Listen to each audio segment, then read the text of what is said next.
We will do whatever it takes within our mandate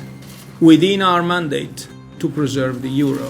3.5 years have passed since the president of the European Central Bank, Mario Draghi, made his landmark speech. And despite extraordinary measures, both the euro and the Eurozone economy are still suffering. But the troubles are not limited to the 19 members of the Eurozone. They're being felt across the whole of the European Union. Children and young people among those affected by the bloc's economic problems. According to the private non-profit foundation Bertelsmann Stiftung in Germany, 26 million children and young people are threatened by poverty or social exclusion. It says in a report the proportion of children at risk has risen since 2007.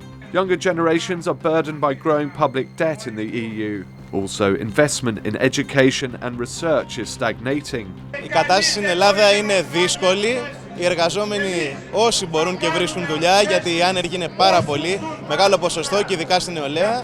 Probablemente sea una generación, no sé si denominarla perdida, pero sí que va a constituir un antes y un después en muchas variables económicas de referencia. But Bertelsmann Stiftung's chairman Art de Heer says the EU can't afford to lose a generation, either socially or economically. The EU and its member states must make special efforts to sustainably improve opportunities for young people. With the current economic situation already difficult for its own citizens, some people believe refugees and newcomers will make it worse. The United Nations estimates 744,000 refugees have entered Europe so far this year, and Germany's Deputy Chancellor Sigmar Gabriel says his country will be taking in more than 1 million. German Chancellor Angela Merkel says everyone who enters Europe should be integrated. Jeder, der Europa betritt, jeder hat das Recht darauf, wie ein Mensch behandelt zu werden. Die bleiben dürfen, die müssen wir integrieren, wenn sie länger bleiben, denen müssen wir helfen, eine neue Heimat zu finden. But integrating every refugee will need a lot of money. Can Europe's ailing economy handle this? Martin Wolf, chief economics commentator at the Financial Times, says an influx of refugees can help an economy in the long term. You can see immigration as a short-term cost and a long-term benefit because it can generate new economic activity. Also, Wolf sees immigration as a political problem, not an economic one. So the question is, will the people of these countries be willing to accept the newcomers? Will they make the policy decisions that would allow them to work productively?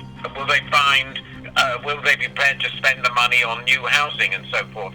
Since all the decisions that are needed are political ones, the willingness to take in refugees varies across EU member states. Some countries have seen outbreaks of violence and protests against asylum seekers, and this has raised concern among some leaders that EU policies on integration could be adversely affected. Slovenia's Prime Minister Miro Cerar has expressed this. And if we don't do all we can together to find a common solution and to deliver it, then this is the beginning of the end of the EU. 200 years ago, Benjamin Franklin famously said, "If we don't stick together, we will hang separately." And today, many people in Europe are concerned that if politicians don't make the right decisions now, then children and future generations could suffer the worst of any consequences.